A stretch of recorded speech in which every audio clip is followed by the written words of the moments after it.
So yesterday I went to an audition for The Lion King thinking, oh, they're probably looking for diversity. I forgot that in dance, diversity may be of skin, but very rarely of body. And I was very harshly reminded of that. And I want to give a disclaimer. Everybody that they picked, like, totally deserved it. Like, it was very intense, physical, modern. But when everybody that they picked had, like, 0% body fat, and I have gained weight in the past, like, since I left college, so the past 3 years, I've gained a decent amount of weight in a way that I think really fits my body and makes sense for my body, and my body is going to always want to revert back to some degree. And so it did sting, and it did hurt, and it did make me feel insecure about my body. And I haven't felt that much of that in that way since I was dancing really heavily, you know, specifically like in a ballet class, or like there were times at my university where I very much felt like all of my friends were like skinny minis, very much size small, very much beautiful, long limbed, like not a lot of body fat, you know? And that's how I felt at this audition, because I literally remember they picked, and they didn't pick very many people. They maybe picked like 8 or 9. And I'm not saying, I'm not saying that they picked them just because of their body type, but I also just felt like I didn't belong there all of a sudden. That being said, there were other people who had like similar body types to me. Like there was definitely a bunch of tall, like thicker girls, but none of us got picked. I'm not saying that that's like the sole reason, but it's very hard to, because again, all of those girls that they picked were very, very talented. I just think that is so hard to see, like, everything that I believed about myself not being good enough due to my body type, like in childhood, in dance classes and everything, reinforced in adulthood. I think that's always gonna hurt to some degree. And so I was feeling really, really bad about myself and really, really bad about my body during the audition. And then when I left and like got home, I started to like look at myself in the mirror a little bit differently, and definitely with a little bit more of a critical eye, because I try not to be like that. And I definitely try to give myself love when I look in the mirror. And I think generally I do like myself and my body, like, I don't know, 80-ish% of the time, which is it's a good amount. That's decent. You know what I mean? Like, we can't aim for like self-love 100% of the time. Like, I just don't know if that's super realistic, but I definitely feel good about myself most of the time, except for when I'm in a situation where like comparison is so inevitable and kind of the point. Like, and it started to remind me of everything that I didn't like when I was like heavy dancer identity. When I only identified as a dancer, of course I compared my body to everyone else's all the time, and I felt very pressured to be something that I'm not, because if you live, honestly, even in Toronto, I guess too, but specifically in LA, and like you start to get into commercial dance, you very much kind of have to be able to be a heels feminine bitch in a way that I like enjoy playing with, but that isn't, it's not my go-to, and it never was. And like when growing up, we would have classes where they're like, okay, there's gonna be a girl's part and a guy's part. I never liked that shit, ever. And I was always like, that always put me in some sort of cardiac arrest, because I was like, okay, I'm in a place where I'm in a environment that I love. I love dancing. I love dancing with my friends, whatever. And now it becomes gendered in a way that doesn't fit my spirit in this moment, because sometimes I dance more masculine, sometimes I dance more feminine. I actually really don't think about it. And that's what was nice about it, was that I really don't have to think about it. And now it has to be like, oh, okay, How would a girl do this? And I didn't really feel like a lot of times aligned with the girl part. A lot of times I would like be like, okay, well, I kind of want to do the guy part because this is more my style of moving. And then I'm like, that feels like I'm not good enough for whatever reason. And I always hated that. And that's very much like, I don't know, gender. I don't know. It definitely gave me a lot of thoughts about, no, it gave me no thoughts. It only gave me resentment and annoyance in the space and the time. I didn't have the wherewithal to be like, oh, this is what this means, philosophize this for my 13-year-old self. I was just like, fuck this, bro. Why are you making me do this right now? I would always be like, oh, I hate this. And I hated partners and I hated all that shit. And then the older I got and when I was in college, it's like, yeah, if you really are like trying to do this shit, the people that are booking the most are women who are, you know, really good at doing heels, really good at being hyper feminine and sexy, and like, I love to watch them, but I wasn't, it was never something that I was like, oh, that's my shit. Like, I liked the weird contemporary and hip hop shit.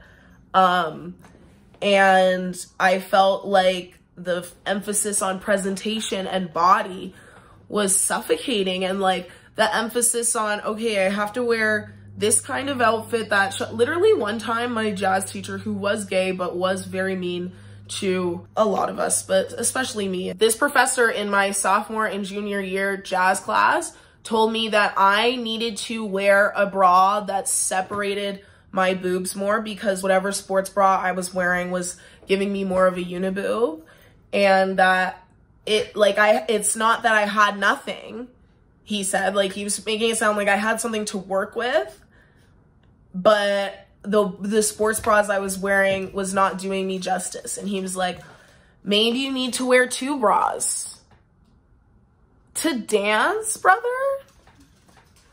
To dance? And like, the assumption is that I assume that this wasn't done in a predatory way because like, we kind of assumed that he was gay. But even if it's not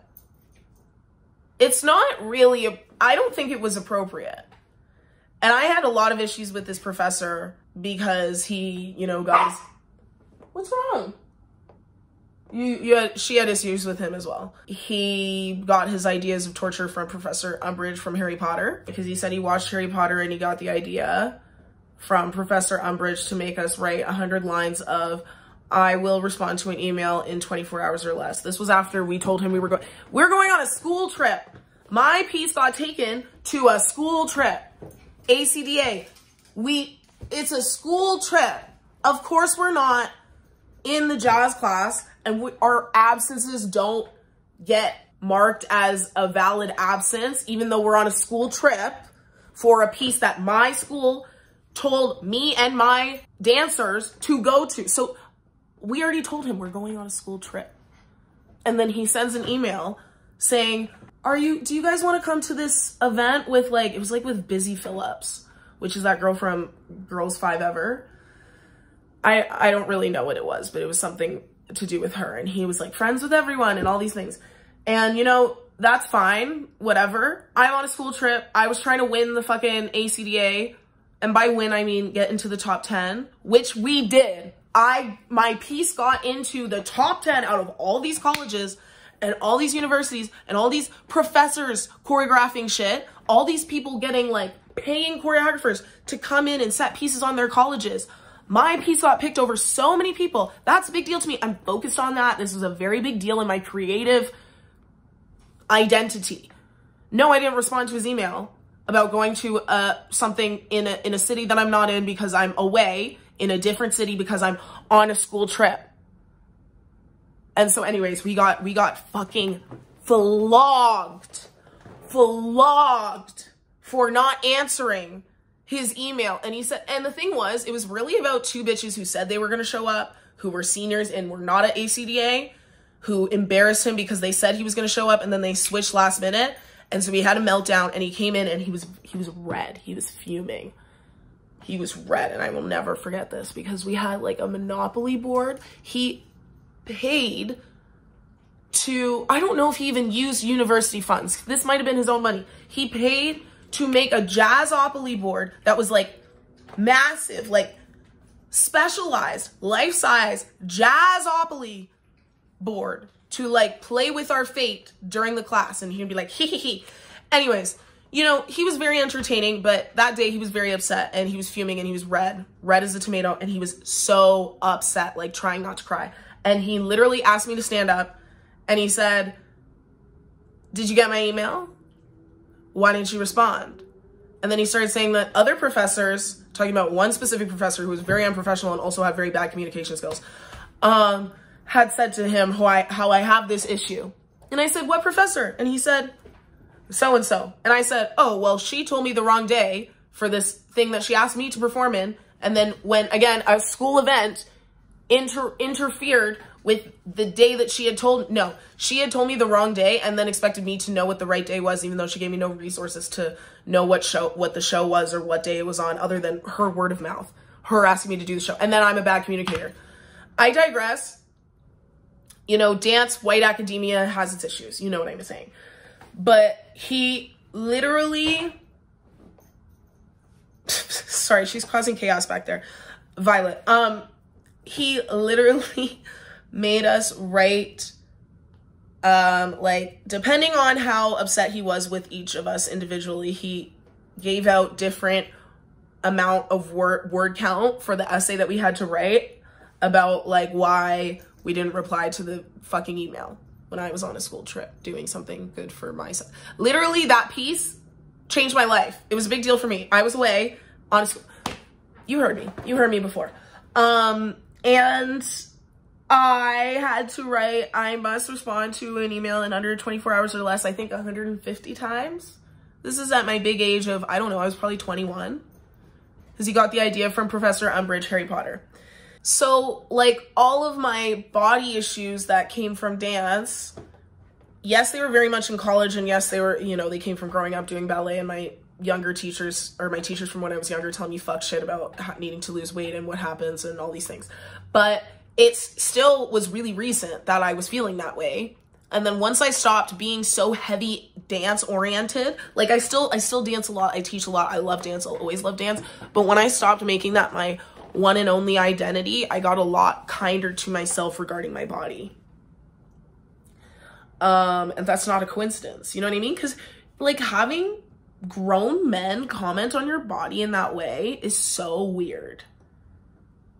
It's so weird and it's so damaging to your psyche, specifically prefrontal. It's not cool, not fun, not great, not fabulous, not cool for, you know, Mr. Umbridge to be doing. But yeah, that's kind of what I was feeling yesterday when I was in the audition. And I did not like that feeling, and it very much reminded me why it's good for me to identify as just like a creative and an artist and a person who makes things rather than like a dancer. And like specifically like when I was in LA and you know, I wasn't in the heavy audition scene for that long, but when I was, it's like you literally have to put together the best outfit to like go to a Toni Braxton audition. You have to like look up this vibe, and you like might have to go buy shit to like look like the certain vibe, and you have to do your makeup in a certain way, and you have to have all these items, and you have to have a certain look, and you have to have a certain body fat, and then you go to the audition and they look at you and they say yes, no. And I just don't know if I'm built for that. I just don't know if I'm built for that. And I think that when the pandemic happened and I moved back to Toronto and I started to like be more of like a choreographer and like a concert dancer rather than like a commercial LA dancer, even though I still like love that and love the idea of that, but I also know what it did to my head. Do you know what I mean? And I think yesterday just kind of reminded me of that, and why I had to diversify my identity, my income streams, my like, I don't want to have to be on all the time, and I don't want to have to always be such a desirable visual item for commodification. You know what I mean? And it's like such a sexy idea as when you're growing up and you're like, I want to be a dancer. And it is. It's still a great, you know, fun thing to do. But I think for my brain and my self-esteem, it does a number on you, man. It does a number on you. So I don't know. I just wanted to share my thoughts on that. And also, like, once I left, I did start to feel better already, because like in regular context, I do like myself very much. It's only in such a comparative context, like an audition, like what are you gonna do? Like, people act like it's so easy to be like, oh yeah, I don't care what anybody thinks about me, like whatever's meant to be will be, whoever likes you is for you, like whatever. But like in a situation like an audition, you're literally comparing yourself to other people. Like, that's kind of the name of the game. You're like, oh, she did this sharper. Oh, she looks like this. Oh, her makeup is better. Oh, I can see her abs. Oh, it looks like she has good feet and good calves. Oh, blah, blah, blah. Her hair is longer. She's blah, blah, blah. Like, I don't know. And then you look at yourself and you're like, I look puffy. I look tired. I look haggard. I look blah, blah, blah. You know what I mean? It's a crazy mental game. And like, also just the art, not the art, the issue of having to subject yourself to like welcome criticism is so fucked up, like as a concept, which is why it's a novelty kind of, you know, job, right? Like, you know, and like some people talk that way about content. Now that I'm thinking of it, like people say that about like my friend will be like, you know, I just feel like I'm afraid of what people are gonna think, or like, I don't, you know, people are afraid of judgment when it comes to content. And I definitely was more so when I first started doing it. But I think what I like about it is that I just feel more in control, and I get to decide what's important when I show up. I get to decide how I look and why and what vibe, and I don't have to like continuously, there is a little bit of a dancing monkey to it, but I get to decide what me as the dancing monkey, what myself as the dancing monkey, what kind of routine I'm doing, I guess, and what my outfit as the dancing monkey is. Rather than being a dancing monkey, but showing up in whatever clothes they tell the dancing monkey to show up in, and you're showing up for free to hope that they like you enough to pay you. And that is a mindfuck. And also I was thinking about how, you know, the like New York Knicks City dancers, they have like this really awesome kind of pay structure, and they're like paid employees, which if you don't know is like unheard of in the dance realm. 9 times out of 10, unless you're in like a ballet company, I guess. Even then, I don't know. You're mostly independent contractors, because they don't usually have the money to be giving you tax benefits and shit like that. Like a dance company doesn't normally have money for that, because arts are underfunded generally. So if something can do that, that's insane. And so people were talking about how Nick City dancers, they get like $80K a year, but they're like paid as also like influencers. They're not just dancers, but they have like certain, they have to do a certain amount of photo shoots. They have to do a certain amount of like video contents that they post to their page and their TikTok, and you know, they go to Aloe and all this stuff, but they also get like so much free shit and like cool outfits, you know what I mean? And it looks really sick. And I was looking at like the breakdown of everything, like somebody did the breakdown on TikTok, and I think it was like, yeah, they get like 80, I think it's 80K. And then I was thinking about it and I was like, that's really good. But then when you think about it, considering these dancers are like doing so much for Nick City dancers, and they're like some of the best, when you think of it like that, is 80K really that good for somebody who's like top of their field? Do you know what I'm saying? Like, and that's the thing, is in regards to dance, you really have to be so excellent to get paid anywhere close to a living wage with dance. And that, as a philosophy, as I grew older, I didn't subscribe to, and I didn't like. Because I think it's not sustainable for me to always have to be killing it to survive. Like I said in a video previously, like, I want to work. I don't want to like work. I want to work. But I don't want to be a slave to any company, corporation, anything. Especially if they're going to have to dictate like, you know, you sign things and then they're like, okay, you can't change your hair, you can't have any more tattoos, you can't gain 10 pounds, you can't lose 10 pounds, you can't blah, blah, blah, all these things. Or maybe it is that you have to lose 10 pounds. That's not like necessarily for anything that I just mentioned. I just know that some companies do that. More like on the ballet side, I would say. Or maybe musical theater, I don't know. But I don't know. That's just, I can't have that kind of pressure on me. It will break me mentally and physically. Like, I don't want to have to starve myself to fit this certain body type that will make it possible for me to be hired by somebody and liked by somebody and deemed as desirable enough physically and weight wise to be paid a living wage in dance. Like, I would rather just, I don't know. I have these different legs of my life and my career, and I think it's because if I have to sell my sanity in regards to like how my body looks and how many different kinds of looks I have, it wasn't feeling like I'm dictating it. Like, it's, you know how when you read a book for fun, it's fun, but when you're reading a book at school, it's not as fun. I don't know. But I loved, like, the work I've been able to do in Canada, I've loved, because it's been very authentic and very more like, not so, oh, you must look this certain way. Not to say that LA doesn't have that. It does have that, but it's, you know, it's a dog-eat-dog world out there. There's also so many different types of me in LA that it's like they don't really need me. Like, they have me in every shape, size, color, height. Do you know what I mean? Like, all of my talents and all of my features are not uncommon, not particularly sought after in Los Angeles.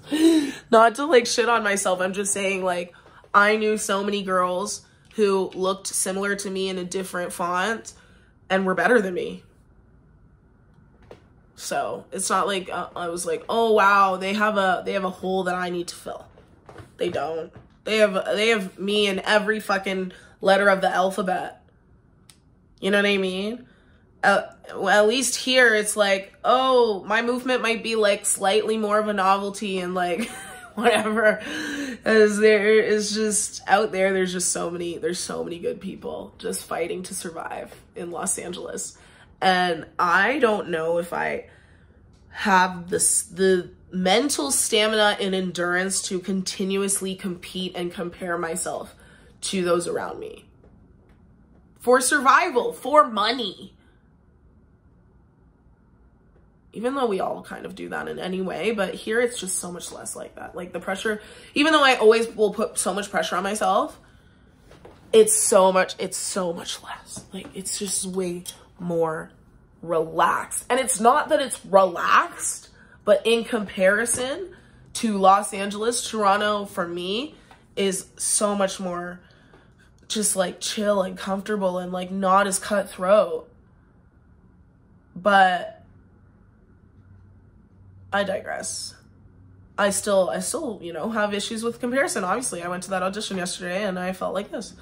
So I just felt like coming on here and being honest about my body insecurities in case somebody feels the same, and just to let you know that you are not alone. And it's hard out here when you're not getting picked, and everybody who is getting picked in whatever situation this might be just seems a lot thinner than you in a way that might be genetically impossible for you, because maybe you're built like a Doberman, or you know that phrase about like, oh, you can't starve a Doberman into being a Chihuahua or something. Yeah, something like that. Something like that. Yeah, cool. Okay. Let me know your thoughts in the comments. Let me know any other video topics you want me to talk about. And I always look at the comments, so thank you so much. I love you. Bye.